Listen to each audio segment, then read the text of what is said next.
Hola, soy Elena. El día que mi única hija intentó despojarme de todo lo que tenía, no lo hizo con gritos ni amenazas, sino con una sonrisa y un bolígrafo, mientras yo yacía en una cama de hospital sin poder moverme. Me trajo un Nuevo Testamento para que lo firmara, justo después del accidente, que casi me quita la vida y que, ahora sé, ella misma planeó. El dolor de esa traición es algo que ninguna herida física puede igualar. ¿Alguna vez has sentido que la persona que más amas es en realidad tu peor enemigo? Antes de contarte cómo descubrí el mensaje de voz que lo cambió todo y la cara que puso Valeria cuando se dio cuenta de que yo sabía la verdad, déjame un comentario diciéndome desde dónde me estás viendo y suscríbete al canal. Créeme, no querrás perderte lo que sucede cuando una madre, a la que daban por acabada, decide que ya ha tenido suficiente. Mi vida, hasta ese momento, se había vuelto silenciosa. Vivía sola en nuestra enorme casa de Coral Gables, una villa que mi esposo Ricardo y yo construimos con el sudor de nuestra frente y los sueños de toda una vida. Cada rincón guardaba un recuerdo, cada objeto una historia. Pero desde que Ricardo se fue, la casa se sentía más como un mausoleo que como un hogar. Valeria, mi única hija, apenas venía a verme, y cuando lo hacía, sus visitas eran como una brisa fría que entraba por la ventana, rápidas, superficiales, y dejaban un vacío helado a su paso. Sus visitas no eran de una hija que extraña a su madre. Eran inspecciones. No me miraba a los ojos. Sus ojos recorrían los muebles, los cuadros, las lámparas de cristal. Se sentaba en el borde del sofá, con su cartera de diseñador sobre las rodillas, y hablaba de lo grande que era la casa para una sola persona, de lo complicado que sería mantenerla. Cada palabra era una indirecta, una pequeña pala cavando para enterrarme antes de tiempo. Sentía que no me veía a mí, Elena, su madre, sino a un obstáculo entre ella y su herencia. El desprecio por los recuerdos de su padre era lo que más me dolía. En el garaje, cubierto con una lona, descansa el Mercedes clásico que Ricardo restauró con sus propias manos. Para mí es un tesoro. Para Valeria era un trasto viejo que ocupa espacio, o la colección de relojes Rolex de mi esposo, que guardo en una caja fuerte. Ella sugería venderlos para invertir en algo moderno. No entendía o no quería entender que esos objetos eran los últimos hilos que me conectaban con el amor de mi vida. Para ella todo tenía un precio, pero nada tenía valor. Yo en mi soledad buscaba excusas para su frialdad. Está muy ocupada con su trabajo, me decía a mí misma. Las nuevas generaciones son así, más prácticas, menos sentimentales. Me negaba a aceptar la verdad que se asomaba en sus ojos cada vez que miraba el reloj Cartier en mi muñeca. La impaciencia.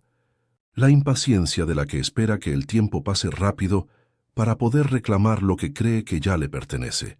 Me sentía como un fantasma en mi propia vida, la guardiana de un tesoro que ya tenía dueña. El día del accidente fue extrañamente normal.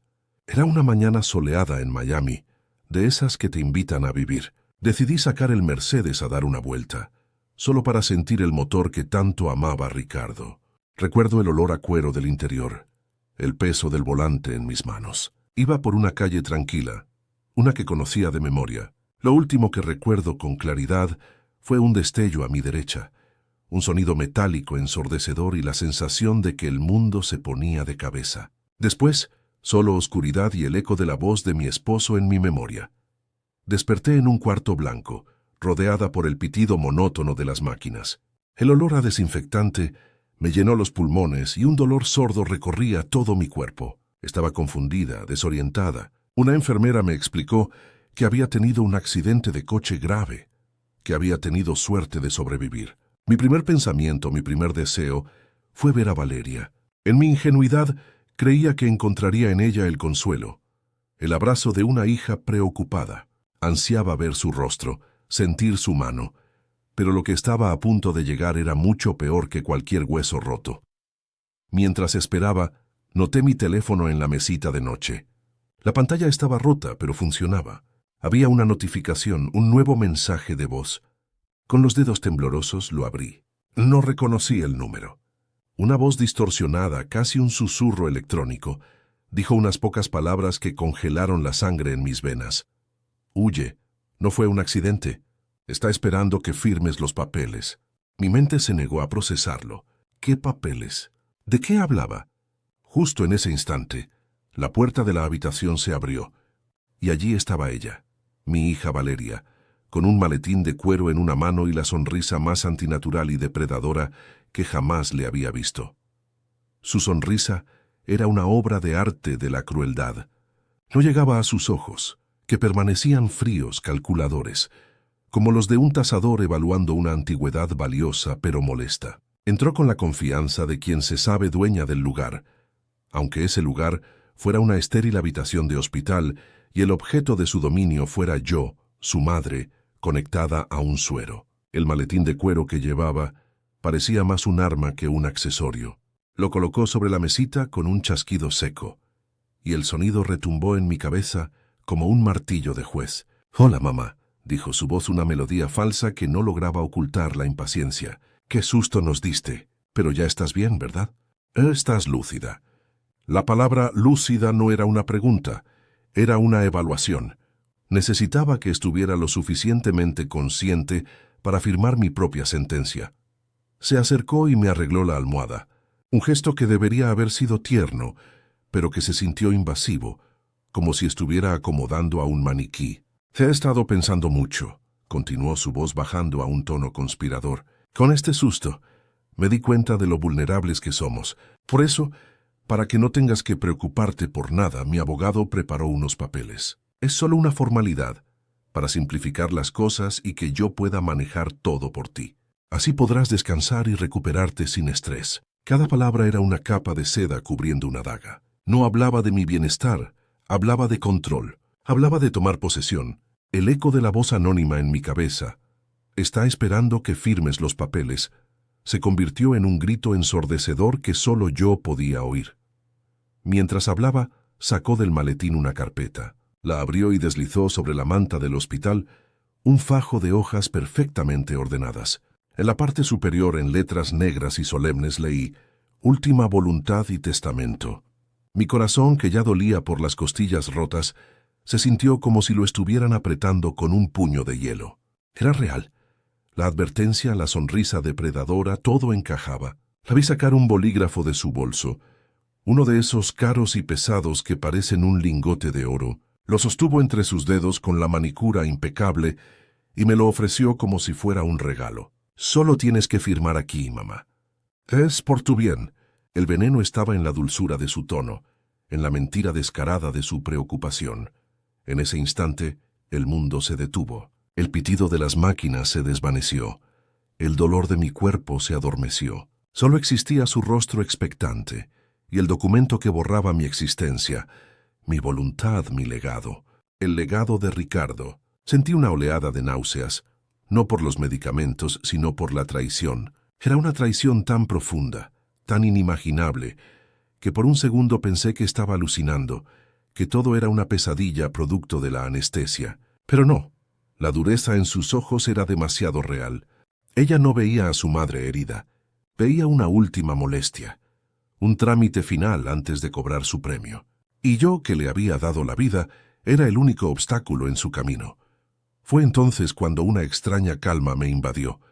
La tristeza abrumadora que había sentido se solidificó, transformándose en algo frío, duro y afilado. Recordé las palabras de Ricardo. Una noche, mientras mirábamos las estrellas desde el porche de nuestra casa en Coral Gables, me dijo: «Elena, la gente cree que la fuerza está en gritar, en golpear la mesa. Pero la verdadera fortaleza es la calma, la paciencia y una estrategia bien pensada. Nunca dejes que nadie te vea venir».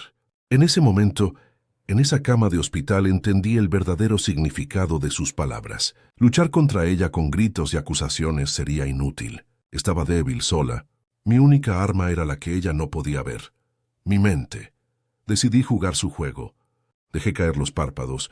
Suspiré como si me costara un mundo respirar y parpadeé lentamente, fingiendo una confusión que no sentía. «Valeria, cariño».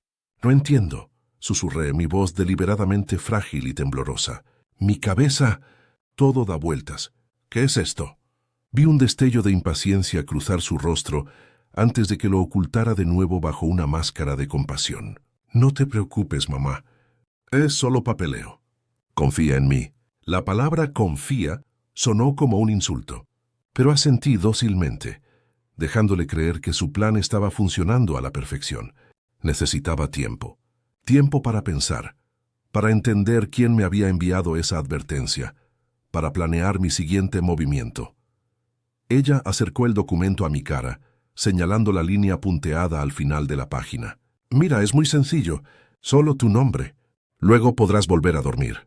Su insistencia era casi palpable, una energía nerviosa que emanaba de ella. Estaba tan cerca de conseguirlo todo.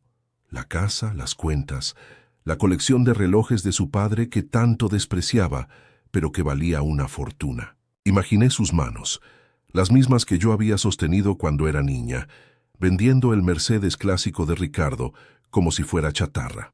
La imagen me dio la fuerza que necesitaba. Levanté mi mano temblorosa, no hacia el bolígrafo, sino hacia mi sien. Me duele mucho la cabeza, hija. Creo que la medicina... No veo bien las letras. Fue la excusa perfecta. ¿Cómo podía obligar a firmar a su pobre madre confundida y recién accidentada, sin parecer un monstruo ante las enfermeras? Su sonrisa se tensó en una mueca casi imperceptible. Está bien, mamá. Descansa, dijo, aunque su tono delataba su frustración. Lo intentaremos más tarde, cuando te sientas mejor. Recogió los papeles con un movimiento brusco y los guardó de nuevo en el maletín. No se dio cuenta de que en ese pequeño acto de resistencia yo había ganado la primera batalla. Había plantado la semilla de la duda sobre mi capacidad, una semilla que usaría a mi favor. Mientras la veía sentarse en la silla junto a mi cama, sacando su teléfono para, probablemente, informar a su abogado del retraso, yo cerré los ojos, pero no para descansar. Lo hice para pensar con claridad, para repasar cada detalle. El accidente, cómo había sucedido, recordé el destello. Un coche que salía de la nada en una calle donde nunca había tráfico. ¿Había sido él? ¿O ella lo había contratado? Y la voz del mensaje. Era anónima, distorsionada, pero su intención era clara: salvarme. Alguien en algún lugar sabía lo que Valeria estaba haciendo. No estaba completamente sola en esto. El dolor en mis costillas era un recordatorio constante de lo cerca que había estado de la muerte. Pero ahora ese dolor se sentía diferente. Ya no era solo una herida física, era el combustible para mi determinación. Valeria creía que me había roto, que el cuerpo maltrecho albergaba una mente igualmente destrozada. No podía estar más equivocada. Debajo de las vendas y los moretones, una nueva Elena estaba naciendo. Una Elena que ya no era la madre ingenua y solitaria que se aferraba a los recuerdos. Era la viuda de Ricardo, un hombre que nunca se rindió, y yo no iba a deshonrar su memoria dejando que nuestra hija destruyera todo lo que construimos juntos. Valeria se quedó un rato más, mirando su teléfono, suspirando con impaciencia, ajena a la tormenta que se gestaba en el silencio de mi mente. Para ella yo ya era un fantasma, una firma pendiente. No sabía que el verdadero fantasma que debería temer era el de la mujer que había criado, la mujer que ella misma había matado ese día en esa habitación. Y ese fantasma no iba a descansar hasta que se hiciera justicia. No una justicia de tribunales y abogados, sino una justicia silenciosa, definitiva y planeada, con la fría precisión de la que ya no tiene absolutamente nada que perder. La guerra apenas comenzaba, y yo pensaba ganarla. Los días que siguieron fueron una lenta tortura, una obra de teatro en la que yo era la actriz principal, y mi única espectadora era mi verdugo. Valeria venía a diario, no por preocupación, sino por vigilancia. Se sentaba en la misma silla, con la misma postura rígida, y me hablaba con una dulzura empalagosa que me revolvía el estómago. Me traía revistas de moda que yo nunca había leído, y flores de invernadero sin aroma, gestos vacíos que solo servían para reforzar la fachada de hija devota. Cada una de sus sonrisas era una pregunta silenciosa. ¿Ya estás lista para firmar? ¿Ya te has rendido? Lo que ella no sabía es que bajo las sábanas blancas del hospital, mis manos no estaban quietas por la debilidad, sino que se cerraban en puños de rabia contenida. Para aislarme por completo, me quitó el teléfono. Lo hizo con una excusa tan vilmente perfecta que hasta la enfermera jefe asintió con aprobación. Mamá, necesitas desconectar, sin llamadas de trabajo, sin noticias que te alteren. Yo me encargaré de todo. Solo concéntrate en mejorar. Me lo quitó de la mesita de noche con la delicadeza de un ladrón de guante blanco, y con él se llevó mi única conexión con el mundo exterior, mi única prueba de que no estaba loca, mi única esperanza, aquel mensaje de voz anónimo. Me sentí como si me hubieran cortado la lengua y tapado los oídos. Estaba atrapada en un silencio impuesto, a merced de sus visitas y de sus intenciones. Mi mente, sin embargo, trabajaba a una velocidad febril. Pasaba las noches en vela, con los ojos cerrados, reconstruyendo el accidente una y otra vez. El destello, el color del otro coche, un sedán oscuro y sin matrícula delantera. Algo común pero sospechoso. Repasaba la voz distorsionada del mensaje, masculina, grave, pero alterada electrónicamente. ¿Quién podría ser? ¿Un antiguo empleado de Ricardo? ¿Un amigo de la familia que desconfiaba de Valeria? La lista no era larga. Mi esposo era un hombre de negocios implacable pero justo, con pocos amigos íntimos y muchos socios respetuosos. Quienquiera que fuera, se estaba arriesgando mucho para advertirme, y yo no podía permitir que su advertencia fuera en vano. El hospital se convirtió en mi campo de batalla. Cada interacción era una prueba. Fingía lapsos de memoria. Confundía los nombres de las enfermeras. Preguntaba por Ricardo como si aún estuviera vivo. Ver la frustración mal disimulada en el rostro de Valeria era mi pequeña victoria diaria. Ella necesitaba que yo estuviera lúcida para afirmar, pero mi aparente deterioro cognitivo retrasaba sus planes. El médico dice que es normal después de un trauma así, le oí decir por teléfono a su abogado, su voz un siseo de impaciencia. Pero no podemos esperar para siempre. El tiempo apremia. No sabía a qué se refería con eso, pero me heló la sangre. ¿Qué más tenía planeado si su primer intento fallaba? Había una enfermera joven llamada Sofía, que era diferente a las demás. Mientras las otras eran eficientes pero distantes, ella me hablaba. Me contaba de sus hijos, del tráfico en el Palmetto Expressway, de cosas triviales que me hacían sentir humana de nuevo. La observaba con atención, buscando cualquier señal de que estuviera en la nómina de Valeria. Pero sus ojos eran limpios, su sonrisa genuina. No sentía en ella la falsedad que emanaba de mi hija.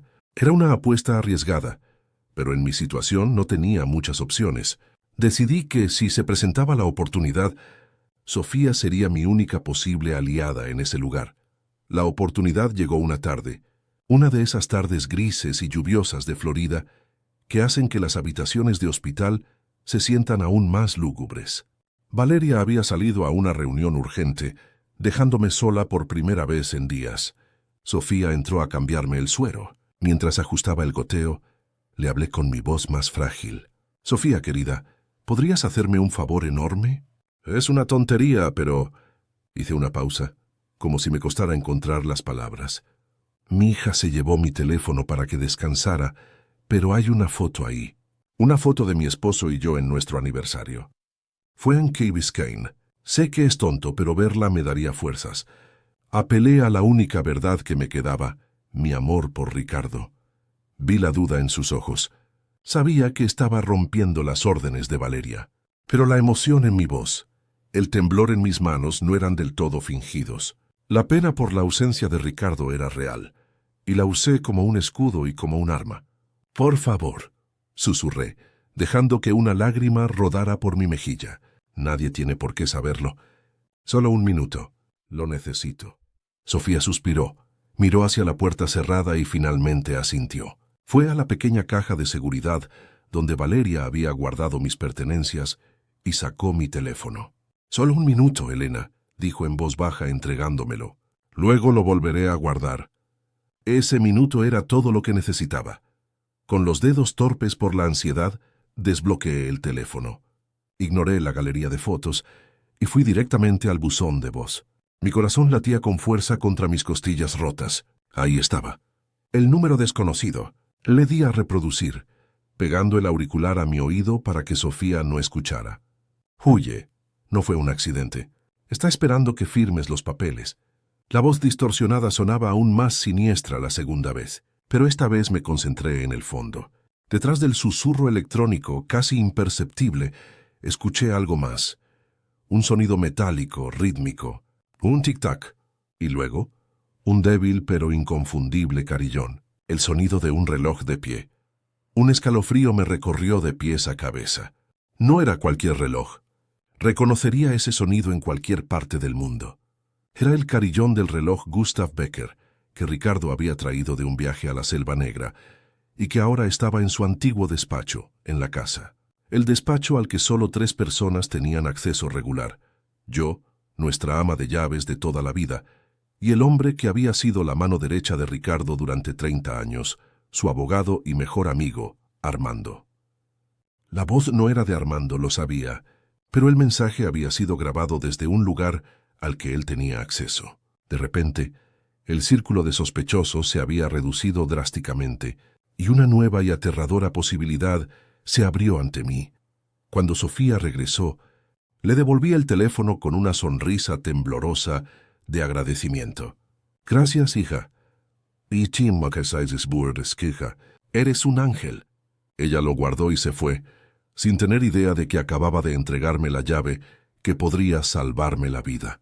Me recosté en la almohada, pero ya no era la misma mujer de hacía 5 minutos. La confusión y el miedo habían sido reemplazados por una claridad helada. Ya no estaba luchando a ciegas contra un enemigo. Ahora tenía una pista, un hilo del que tirar.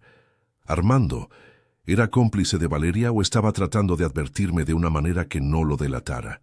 La traición, si venía de él, sería casi tan dolorosa como la de mi propia hija. Pero fuera cual fuera la respuesta, el juego había cambiado. Ya no era solo una víctima esperando el siguiente golpe. Ahora yo también tenía un plan. Mi plan tomó forma en la quietud de las noches de hospital, alimentado por el pitido de las máquinas y el dolor sordo de mis costillas. Sabía que no podía quedarme allí para siempre. Era una jaula, y Valeria era mi carcelera. Empecé a cambiar mi estrategia. Con las enfermeras y los médicos, me mostraba un poco más alerta cada día. Hacía preguntas sobre mi tratamiento. Comía todo lo que me ponían en la bandeja y hasta intentaba dar pequeños paseos por el pasillo, apoyada en una andadera. Mi recuperación, a sus ojos, era un pequeño milagro. Pero en cuanto oía los pasos de Valeria acercándose, volvía a ser la anciana frágil y confundida. Me encogía en la cama. Mi voz se volvía un susurro y mis ojos perdían el foco. Era un acto agotador, pero cada segundo que ganaba era una victoria. La impaciencia de Valeria crecía como una mala hierba. Ya no se conformaba con visitas diarias.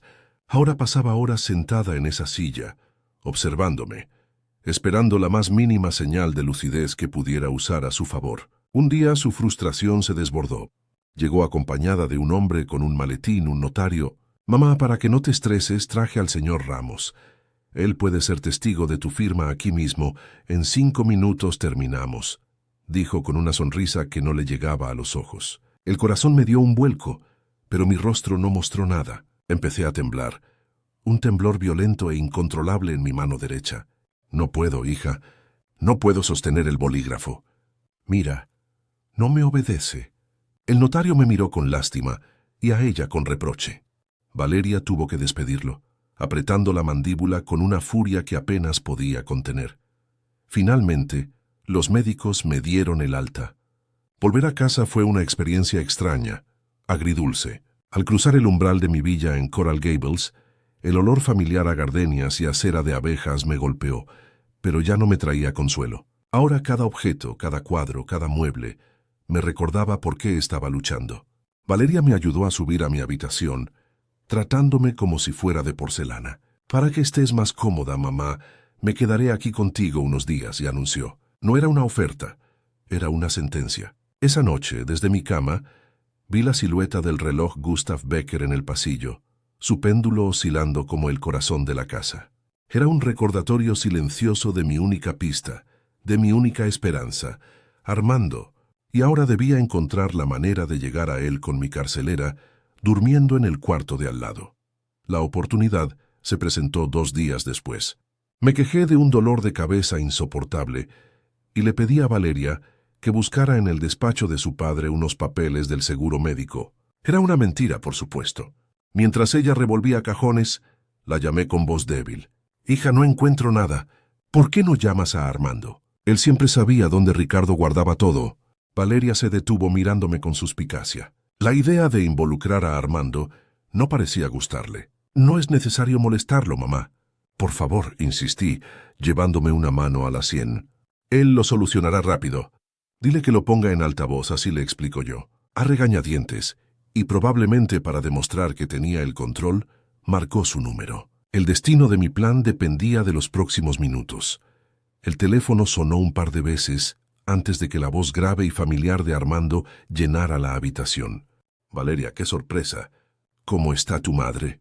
Su tono era cauto, profesional. Valeria le explicó la situación con su habitual tono condescendiente. Mamá está un poco confundida y no encuentra unos papeles del seguro. Antes de que ella pudiera decir más, intervine. Armando querido, soy Elena. Qué bueno oírte. Hice una pausa.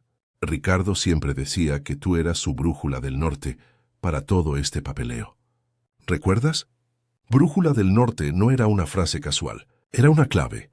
Una vieja broma entre ellos dos para referirse a situaciones complicadas que requerían discreción absoluta.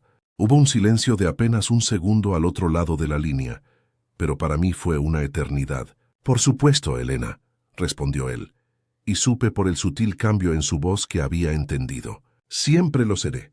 No te preocupes por nada. Yo me encargo. Después de colgar, Valeria me miró con una mezcla de fastidio y triunfo. Creía que solo había demostrado una vez más mi incompetencia. No tenía idea de que yo acababa de confirmar a mi único aliado. La tranquilidad que sentí fue inmensa, pero duró poco. Esa misma tarde, mi hija entró a mi cuarto con una determinación renovada. Mamá, he hablado con Armando. Va a venir el viernes por la mañana para organizar todos los papeles de una vez por todas. Aquí, en casa, para que estés cómoda. Traerá los documentos y lo dejaremos todo resuelto. La palabra resuelto sonó como el cierre de un ataúd. El viernes. Tenía menos de 48 horas. La cuenta regresiva había comenzado y la presión era casi física, un peso que me oprimía el pecho y me dificultaba la respiración. Esa noche esperé hasta que el silencio de la casa fue absoluto. Me levanté de la cama, cada movimiento un esfuerzo calculado para no hacer ruido. Descalza, caminé por los pasillos de mármol frío que conocía de memoria, una sombra en mi propio hogar. Mi destino era el despacho de Ricardo. La puerta de caoba se abrió sin un crujido. Adentro, el olor a cuero y a libros viejos me envolvió como un abrazo. Valeria había revuelto algunos cajones, pero no había buscado en el lugar correcto. Detrás de una fila de enciclopedias de derecho, en un compartimento secreto que solo Ricardo y yo conocíamos, estaba la caja fuerte. Mis dedos temblorosos marcaron la combinación, la fecha de nuestro aniversario. Dentro, junto a las escrituras y algunas joyas, estaba lo que buscaba: el testamento original. Lo llevé a la luz de un pequeño flexo y recorrí las páginas con el corazón en la garganta, buscando la salvación que esperaba encontrar. Y allí estaba. En la penúltima página, escrita con la letra firme de mi esposo y ratificada por Armando, una cláusula que casi había olvidado. Cualquier modificación, codicilo o sustitución de este testamento, leí en un susurro, requerirá para su validez un informe pericial de un médico psiquiatra independiente, no vinculado a la familia, que certifique la plena y total capacidad mental y volitiva del testador en el momento de la firma. Ricardo, mi precavido y brillante Ricardo, incluso desde la tumba me estaba protegiendo. Sostuve el documento contra mi pecho, sintiendo una oleada de fuerza y gratitud. Ya no era solo yo contra ella. Éramos Ricardo y yo. El viernes por la mañana llegó con un sol radiante que parecía burlarse de la oscuridad que se cernía sobre mi casa. El ambiente era denso, cargado de una tensión silenciosa. Valeria estaba radiante, vestida con un traje sastre de color crema que gritaba poder y eficiencia. Se movía por la sala de estar con la energía de quien está a punto de cerrar el negocio de su vida, colocando una bandeja de plata con pastelitos y café sobre la mesa de centro. Un festín para celebrar mi capitulación.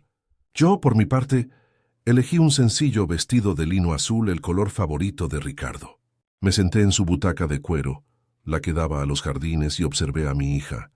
la extraña en la que se había convertido. Parecía una actriz interpretando el papel de hija devota en el último acto de una tragedia. Esperé en silencio, con las manos entrelazadas sobre mi regazo. Por fuera, era la imagen de la serenidad, una anciana frágil esperando resignada su destino. Por dentro mi mente era un torbellino de emociones, rabia, dolor, pero sobre todo una determinación de acero. Repasé mi plan una y otra vez. Tenía el testamento original escondido, mi teléfono cargado con el mensaje de voz listo para ser reproducido, y la certeza de que Armando cumpliría su parte. Miré a Valeria, que tarareaba una melodía mientras ajustaba un ramo de lirios en un jarrón. En ese momento, no sentí odio, sino una pena profunda y helada por la niña que había perdido, por el abismo que el dinero había cavado entre nosotras. Entonces sonó el timbre.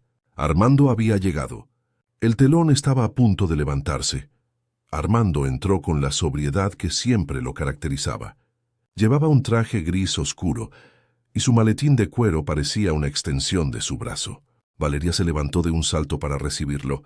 Su sonrisa era una obra de teatro. «Armando, qué bueno que llegaste. Pasa, por favor. ¿Un café?» Él asintió cortésmente, pero sus ojos me buscaron a mí.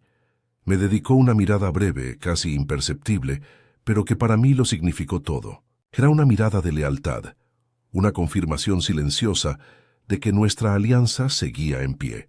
Se sentó frente a mí, en la mesa de centro, y el aire en la habitación se volvió denso, como si esperara una tormenta. La farsa estaba llegando a su fin, y todos en esa sala, de una forma u otra, lo sabíamos.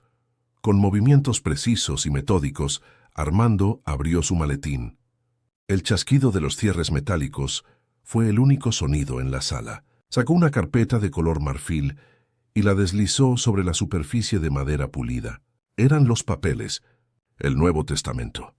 Lo vi incluso desde mi butaca, el espacio en blanco al final de la última página, esperando mi firma como una tumba abierta. Valeria tomó la carpeta con una avidez mal disimulada y la colocó frente a mí, junto a un bolígrafo pesado y dorado que parecía un cetro.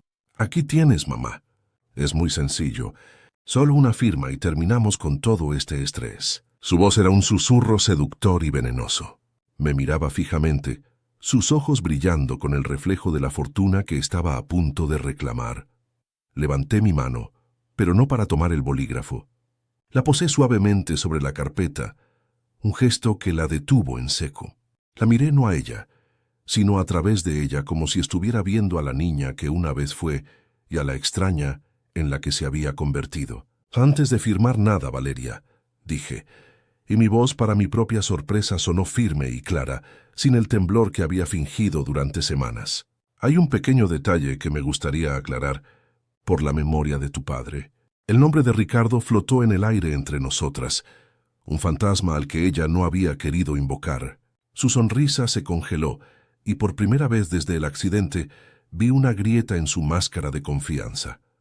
Me giré hacia Armando, ignorando por completo la creciente confusión en el rostro de mi hija. «Armando, por favor, sé que lo tienes ahí. El testamento original de Ricardo. ¿Serías tan amable de leer en voz alta la cláusula número 7, la que se refiere a las modificaciones?» Le di una pequeña sonrisa, una sonrisa que solo él entendería. Era la señal, el momento que habíamos estado esperando. Valeria frunció el ceño. «¿Qué cláusula?» «Mamá, ¿de qué estás hablando? No hay tiempo para esto. Armando, por favor, dile que firme». Su voz había perdido la dulzura y ahora tenía un filo de pánico. Estaba perdiendo el control del guión que ella misma había escrito, y la desesperación comenzaba a asomar. Armando, con una calma exasperante, asintió. «Tu madre tiene razón, Valeria. La ley es la ley, y la voluntad de tu padre debe ser respetada al pie de la letra». Abrió de nuevo su maletín y sacó otro documento, este con las esquinas ligeramente gastadas por el tiempo. Era el testamento original, mi verdadero escudo. Valeria lo miró como si fuera una serpiente. «Esto es ridículo. Es solo una táctica para retrasar lo inevitable». Está confundida, pero su voz sonaba hueca, una defensa débil contra la verdad que estaba a punto de ser revelada. Armando se ajustó las gafas, Carraspeó y comenzó a leer con una voz solemne y resonante que llenó cada rincón de la sala. Cláusula 7. Modificaciones y salvaguardas, leyó Armando, sus palabras cortando el aire como un bisturí. Cualquier modificación, codicilo o sustitución total de este testamento requerirá, para su plena validez jurídica, un informe pericial emitido por un médico psiquiatra independiente, no vinculado a la familia ni a sus asesores, que certifique la plena y total capacidad mental y volitiva del testador en el momento exacto de la firma. Hizo una pausa, dejando que el peso de cada palabra se asentara. El informe deberá ser solicitado con no menos de 30 días de antelación y ratificado ante notario. El silencio que siguió a sus palabras fue ensordecedor. El plan de Valeria no solo había fallado, se había estrellado contra una fortaleza que ella ni siquiera sabía que existía. El color desapareció del rostro de Valeria. Se quedó pálida, con la boca ligeramente abierta, como si le hubieran robado el aire de los pulmones. Sus ojos iban de Armando a mí, buscando una explicación, una escapatoria. La cláusula era una obra maestra de la previsión de Ricardo. No solo me protegía, sino que implicaba que cualquier intento de forzar mi firma sería en sí mismo una prueba de coerción. Su estrategia de hacerme pasar por una anciana senil se había vuelto en su contra de la manera más espectacular posible. Estaba atrapada en una red tejida por el hombre al que había despreciado y la mujer a la que había subestimado. Y entonces, mientras ella aún se tambaleaba por el primer golpe, decidí que era el momento de dar el segundo y definitivo. Con una calma que sentía nacer desde lo más profundo de mi ser, saqué mi teléfono del bolsillo de mi vestido. Los ojos de Valeria se abrieron con horror al reconocer el aparato del que ella misma me había despojado en el hospital. Y ya que hablamos de la importancia de las opiniones externas y de mi estado mental, dije, mi voz tranquila pero cargada de un peso inmenso, creo que todos deberíamos escuchar esto. Mis dedos no temblaron al pulsar la pantalla. El silencio de la sala se rompió, no con un grito, sino con un susurro electrónico y distorsionado. Huye, no fue un accidente. Está esperando que firmes los papeles. La voz anónima llenó la habitación, rebotando en los muebles caros y en las paredes cubiertas de arte. El sonido metálico y rítmico del reloj Gustav Becker de fondo, casi imperceptible en la grabación, pareció sincronizarse con el tic-tac del reloj real que estaba en el pasillo, creando un eco macabro. Era la banda sonora de su traición, reproducida para una audiencia de 3 personas. Valeria se quedó completamente inmóvil, como una estatua de cera. Su rostro era un lienzo de terror puro. La máscara de hija devota hecha añicos para siempre, revelando al monstruo que había debajo. La grabación terminó, devolviendo la sala a un silencio aún más pesado que el anterior. Valeria no se movía, no respiraba. Su mirada estaba fija en el teléfono que yo sostenía en mi mano, como si fuera el arma del crimen. Había quedado expuesta de la manera más humillante y silenciosa posible. No hubo gritos ni acusaciones, ni escenas dramáticas, solo la fría y calculada presentación de las pruebas. La previsión de su padre y la tecnología anónima se habían unido para desmantelar su codicia, pieza por pieza, frente al único hombre cuya opinión profesional importaba. La cazadora se había convertido en la presa, atrapada en su propia trampa. Apagué la pantalla del teléfono y lo coloqué suavemente sobre la mesa, junto a los papeles que ya nunca firmaría. Levanté la vista y la miré directamente a los ojos. No había ira en mi mirada, ni siquiera tristeza, solo una finalidad vacía, el punto final de una historia que nunca debería haberse escrito. El amor que una vez sentí por ella se había extinguido, reemplazado por el frío reconocimiento de una extraña. Creo, dije con una calma glacial que me sorprendió a mí misma, que esta reunión ha terminado. Armando, por favor, acompaña a mi hija a la puerta. Fueron las últimas palabras que le dirigí. En ese silencio, recuperé mi casa, mi vida y mi dignidad, y ella lo perdió todo. Armando fue el primero en moverse. Con la precisión de un cirujano, recogió el testamento falso que Valeria había dejado sobre la mesa y lo guardó en su maletín. Luego se acercó a mí y con una delicadeza que no esperaba, tomó mi teléfono y el testamento original de mi esposo. Yo me encargaré de todo, Elena. Dejaré esto bajo custodia. Nadie volverá a molestarte con este asunto. No le pregunté cómo sabía, ni quién había enviado el mensaje. En ese momento no importaba. Lo único que importaba era el silencio que mi hija había dejado a su paso al salir por la puerta sin decir una sola palabra, sin una lágrima, sin una disculpa. No se giró a mirarme, simplemente se fue, y con ella se fue la última pizca de la niña que una vez amé. No sentí victoria, solo un vacío inmenso y helado. Valeria nunca volvió a cruzar el umbral de esa casa. Unas semanas después, Armando me informó que había recibido una carta de un bufete de abogados que la representaba, intentando impugnar mi capacidad mental y solicitar una tutela. Era un último intento desesperado, un manotazo de ahogado. La respuesta de Armando fue simple y demoledora. Les envió una copia certificada de la cláusula número 7 y un recordatorio de que cualquier intento de forzar una evaluación bajo esas circunstancias sería visto como un acto de coacción, con graves consecuencias legales. Nunca más volvimos a saber de ellos. El silencio de Valeria se volvió permanente, una ausencia tan definitiva como la de su padre. Borré su número de mi teléfono, no por odio, sino por la misma razón por la que uno limpia una herida, para evitar que se infecte y poder empezar a sanar. Los primeros días fueron los más extraños. La casa, que durante años había sido mi refugio, se sentía ahora como un escenario vacío. Cada habitación, cada objeto, estaba impregnado del recuerdo de la traición. El reloj Gustav Becker seguía marcando las horas, pero su carillón ya no me sonaba a hogar, sino a advertencia. Una mañana me desperté y supe lo que tenía que hacer. No podía seguir viviendo en un mausoleo. Llamé a una agencia inmobiliaria de lujo, la misma que Ricardo y yo usamos para comprar el terreno décadas atrás. Puse la villa de Coral Gables a la venta. No necesitaba todo ese espacio, ni todos esos fantasmas. Necesitaba un lugar donde pudiera respirar de nuevo. Un lugar que fuera solo mío, no un premio de consolación ni el campo de una batalla ganada. Con Armando como mi guía, reescribí mi vida en papel. El Nuevo Testamento era simple, claro y definitivo. Todo mi patrimonio, cada centavo, cada acción, cada propiedad, iría a un único beneficiario, una fundación de nueva creación. La llamamos Fundación Elena y Ricardo, y su propósito sería dar asistencia legal y refugio a personas mayores que sufrieran abusos económicos y emocionales por parte de sus propias familias. No era un acto de venganza contra Valeria, era la transformación de mi dolor en un escudo para otros. Era la única manera de que el legado de Ricardo, basado en la protección y la justicia, tuviera un verdadero significado. Mi hija quería mi dinero para comprarse una vida vacía de lujos. Yo lo usaría para devolverle la dignidad a quienes, como yo, se la habían intentado arrebatar. El proceso de vaciar la casa fue como desprenderme de una piel vieja.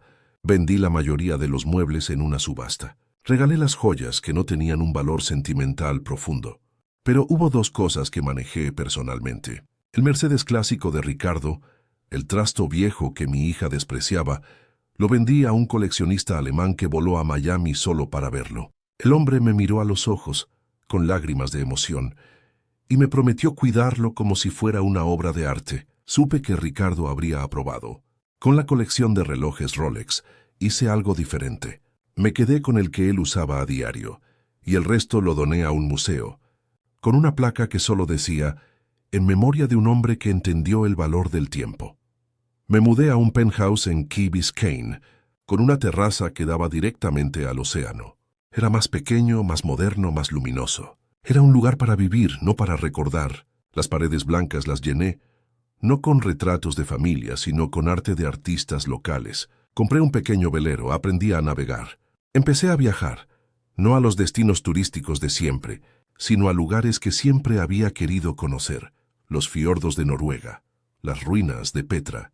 Cada mañana me despertaba con el sonido de las olas, no con el tic-tac de un reloj. Por primera vez en muchos años, sentía que no estaba esperando nada ni a nadie.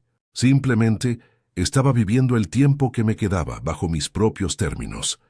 A través de la fundación, escuché historias que hacían que la mía pareciera un juego de niños. Hijos que hipotecaban las casas de sus padres sin su conocimiento, nietos que vaciaban cuentas de ahorros, familias enteras conspirando para declarar incapacitado a un anciano y quedarse con todo. Me involucré activamente, no como la rica viuda que donaba dinero, sino como una más del consejo. Mi experiencia, mi dolor, se convirtió en mi mayor activo. Aprendí a reconocer las señales, las excusas, las mentiras, y cada vez que ayudábamos a alguien a recuperar su casa, su dinero o simplemente su dignidad, sentía que estaba saldando una cuenta, no con mi hija, sino con la vida misma. A veces, la gente me pregunta si perdoné a Valeria. No sé si perdonar es la palabra correcta. No le guardo rencor, porque el rencor es un veneno que te tomas tú esperando que le haga daño al otro. Lo que siento es una lástima profunda, una tristeza por la persona que pudo haber sido y que eligió no ser. Ella confundió el precio de las cosas con su valor, y en esa confusión lo perdió todo. Perdió a su padre, a su madre, y lo más importante, se perdió a sí misma en un laberinto de codicia del que dudo que alguna vez pueda salir. Su castigo no es quedarse sin mi fortuna. Es tener que vivir el resto de su vida sabiendo exactamente lo que hizo y por qué lo hizo. Hoy, desde mi terraza, viendo el sol hundirse en el Atlántico, entiendo que la traición de mi hija no fue el final de mi historia, sino el comienzo de la verdadera. Me quitó la venda de los ojos y me obligó a ver el mundo y a mí misma con una claridad brutal. Me enseñó que la verdadera riqueza no está en una villa en Coral Gables o en una caja fuerte llena de relojes, sino en la fortaleza para levantarte cuando la persona que más amas te empuja al abismo. No sé nada de Valeria, y sinceramente prefiero que siga así. Mi vida ahora es mía, y es una vida buena, una vida en paz, y eso es algo que ningún testamento puede darte, y que nadie nunca más podrá quitarme. Si conoces a alguien que necesita escuchar este mensaje de confianza en sí mismo, por favor, comparte este video. No olvides suscribirte para más historias sobre cómo encontrar tu propio camino, incluso cuando no es el que otros esperan. Gracias por escucharme. Lo que aprendí en esa casa, en esa habitación de hospital, no es algo que se encuentre en los libros. Aprendí que la traición más profunda no viene de un enemigo, sino del amor que se ha corrompido, del cariño que se ha convertido en una transacción. Cuando la persona a la que le diste la vida te mira y solo ve un obstáculo, una cuenta bancaria, una firma pendiente, algo se rompe para siempre. No es el corazón, es la inocencia, es la creencia de que la sangre te hace familia. La lección no fue sobre el odio, sino sobre el despertar. Desperté a la dolorosa verdad de que a veces la única persona que te va a salvar, la única que va a luchar por ti hasta el final, eres tú misma. Y esa es una verdad que te libera, aunque al principio duela como el infierno. Durante años creí que mi valor estaba en lo que podía dar, como esposa, como madre, como la guardiana de un legado. Mi hija me enseñó de la manera más cruel posible que el verdadero valor no está en lo que posees, sino en lo que no estás dispuesto a ceder.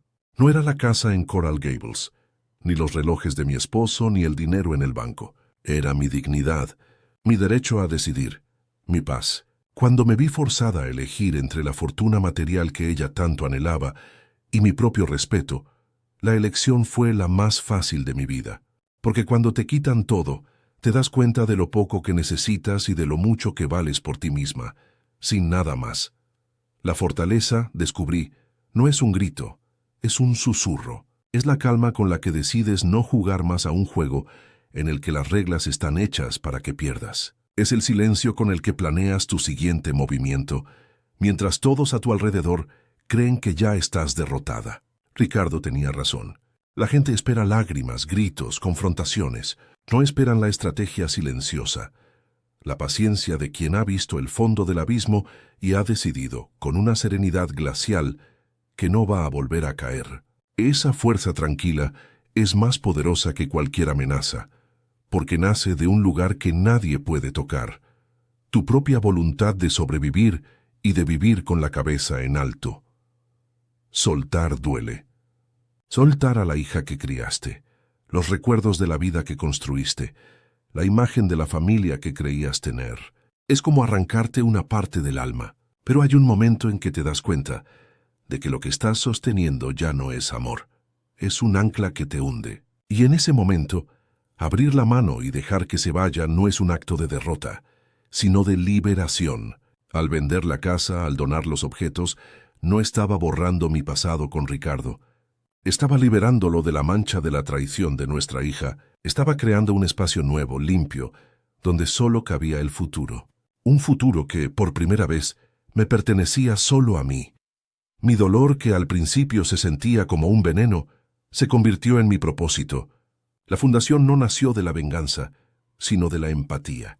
Cada vez que escucho la historia de un anciano al que su familia intenta despojar, veo un reflejo de mi propia batalla. Entendí que mi experiencia no fue una maldición, sino una lección que ahora podía compartir. Transformar la herida más profunda en un escudo para otros es la alquimia más poderosa que existe. El dinero que mi hija quería para comprar lujos vacíos, ahora compra seguridad, abogados y, sobre todo, dignidad para quienes la sociedad, y a veces sus propias familias, han decidido que ya no importan. Ese es el verdadero legado de Ricardo, y ahora también es el mío. Quiero que sepas, tú que me estás escuchando, que no importa cuán oscuro se vea el camino o cuán solo te sientas en tu lucha. Dentro de ti hay una reserva de fuerza que ni siquiera sabes que posees, esperando el momento en que más la necesites. La vida puede ponerte de rodillas. La gente que amas puede decepcionarte de maneras inimaginables, pero nadie puede escribir el último capítulo de tu historia, excepto tú. No dejes que el miedo, la culpa o la pena te dicten el final. Levántate, respira hondo y recuerda que tu valor no es negociable. Tu paz no está en venta y tu futuro es un lienzo en blanco esperando por ti. Si conoces a alguien que necesita escuchar este mensaje de confianza en sí mismo, por favor, comparte este video con esa persona. No olvides suscribirte para más historias sobre cómo encontrar tu propio camino, incluso cuando no es el que otros esperan. Gracias por escucharme y por permitirme compartir mi historia contigo.